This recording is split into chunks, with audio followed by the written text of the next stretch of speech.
अक्टूबर का महीना था। हल्की ठंडी और बारिश का मौसम। ऐसे मौसम में झपकी लेने का अपना ही मजा है।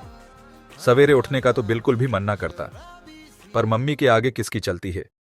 रोज की तरह मुझे मम्मी आके जगा देती है और मुझे ना चाहते हुए अपना बिस्तर छोड़ना पड़ा और मैं जल्दी से तैयार होकर अपना स्कूल चला गया। मिडिल स्कूल का दिन बहुत थकाने वाला होता है। सुबह स्कूल जाना और दोपहर तक घर आना।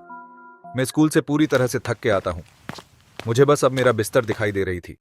मुझे मालूम था कि स्कूल के बाद की यह झपकी न केवल मेरे शरीर की थकान मिटाएगी, बल्कि उस ठंडे नम मौसम के साथ मुझे पूरी तरह से सुकून की दुनिया में ले जाएगी। मेरे घर आते ही बाहर हल्की हल्की बारिश की शुरुआत हो जाती है। मुझे आते देख मम्मी की सवालें भी शुरू कर देती है। मम्मी किचन रूम से काम करते करते ही पूछती है कि स्कूल कैसा रहा आज? ठीक ही था माँ, वही पुरानी बातें, नथिंग स्पेशल। वैसे पापा कहाँ हैं? 4 बज रहे हैं। अब तक तो उन्हें आ जाना चाहिए था अपने काम पर से। हाँ, वो आज ओवर टाइम कर रहे हैं। मम्मी की ये बात बोलते हुए उनके आंखों में मैंने एक अलग सी ही चमक देखी। मैं जल्दी से अपना खाना खत्म किया और मम्मी को सोने जा रहा हूँ बोल के सोने चला आया। वैसे तो मम्मी काफी बोलती है, पर आज कुछ शांत शांत सी लग रही थी। मैं इतना ध्यान ना देते हुए अपने कमरे को और बढ़ चला, जो कि पहली मंजिल पे है। अपने कमरे में जाके अपने बिस्तर पे लेटते ही बाहर पड़ती बारिश की बूंदों की धीमी धीमी आवाज कानों में जैसे कोई गीत गा रही हो। मेरी आंखें धीरे धीरे बंद होने लगीं और मैं नींद की गहराइयों में खोने लगा। मुझे एक सपना हुआ कि मैं आसमान में उड़ रहा था। एक बहुत ही सामान्य और आम सपना, जो शायद हर किसी ने एक बार तो जरूर देखा होगा। मुझे याद है कि आसमान नारंगी रंग का था और उसमें गुलाबी बादल थे जो कॉटन कैंडी जैसे दिख रहे थे। मैं एक घोड़े पर सवार होकर उड़ रहा था और जीवन का आनंद ले रहा था, जैसा कि एक बढ़ते बच्चे की कल्पना होती है। फिर अचानक घोड़ा एक बहुत ही डरावनी आवाज निकालने लगा, एक जोरदार शैतानी हिनहिनाहट। फिर वो घोड़ा अचानक से गायब हो गया। मैं उस गुलाबी बादल के ऊपर गिर गया। फिर अचानक से कहीं से उसी घोड़े का सिर कूदता हुआ मेरे पास आया। उसने मुझ पर चमकती लाल आंखों से घूरना शुरू कर दिया। अचानक मैं आसमान से नीचे की ओर गिरने लगा। मैं डरते हुए जागा। मेरे दिल की धड़कन तेज हो रही थी और मैं पसीने से पूरा भीगा हुआ था। घड़ी पर नजर डाली तो उस पर 10:18 हो रहे थे।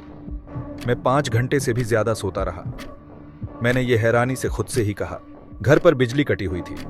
तभी मुझे नीचे से कुछ ग्लास के टूटने की आवाज आती है। फिर मैं वही खड़खड़ाती सीढ़ियों से नीचे उतरा। तभी कुछ अजीब हुआ, कुछ बहुत बहुत अजीब। बेटा, क्या तुम हो? मेरी मदद करो बेटा, प्लीज। ये मेरी माँ थी। ये उसकी आवाज थी, लेकिन बिजली ना होने की वजह से अंधेरे में कुछ दिखाई ना दे रही थी। मेरी माँ की आवाज दीवारों के पीछे से आ रही थी। माँ, आप वहां क्या कर रही हो? सब ठीक है ना? मुझे बहुत जोरों की भूख लगी है, मेरी मदद करो। तुमको खाने में। उसने एक शैतानी गर्जना के साथ चिल्लाया और जोर जोर से हंसने लगी। माँ, आप मुझे डरा रही हो। बंद करो ये सब मजाक अब। और पापा कहाँ हैं? तुम्हारे पापा नहीं हैं, उन्होंने मुझे तुम्हें देखने को बोला है। और हाँ, किसने कहा कि मैं तुम्हारी माँ हूँ? फिर वो मुझे एक कोने से आती हुई दिखी, अपने चारों हाथों पैरों पर चलते हुए। बाल चेहरे पर बिखरे हुए थे, मुंह खुला हुआ था। उसका चेहरा पूरा खून से सना हुआ था, जैसे वो कोई कच्चा ताजा मांस खाई हो। तुम मेरे पास आओ। वो शैतानी हंसी हंस रही थी। मैं डर के मारे घर की बाहर की ओर भागने लगा। उतने में मैं किसी चीज पर ठोकर खा के गिर गया। उठ के पीछे मुड़कर देखा तो जो देखा उससे मेरी सांसें थम गई। वो मेरे पापा थे, जो कि अब इस दुनिया में नहीं रहे। उनकी आंखों में कीड़े रेंग रहे थे और उनके कान कटे हुए थे और उनका पेट फटा हुआ था। शायद वो जो भी मेरी माँ के रूप में थी, उसके मुंह पे जो खून लगे हुए थे वो मेरे पापा के ही थे। उनको देख मेरी आंखों से आंसू भर भर के बहने लगे। तभी वो औरत जोर से हंसते हुए मेरे करीब आ गई और बोली कि मिल लिया अपने पापा से, अब तुझे भी उन्हीं के पास भेज देती हूँ।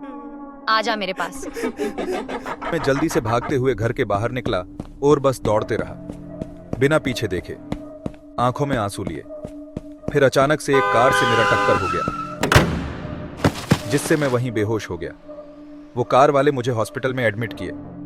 और सुबह मेरा हॉस्पिटल में आंख खुली तो मेरे मौसा और मासी आए हुए थे और कुछ 2 पुलिस ऑफिसर्स भी थे।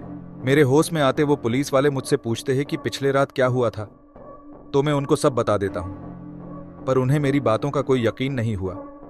वो अपना इन्वेस्टिगेशन करते हैं, पर उन्हें कुछ ठोस सबूत हाथ ना लगा, तो उन्होंने केस क्लोज कर दी। आज पूरे 26 साल बाद भी मैं ये सोचता हूं कि आखिर वो क्या था, कौन था वो?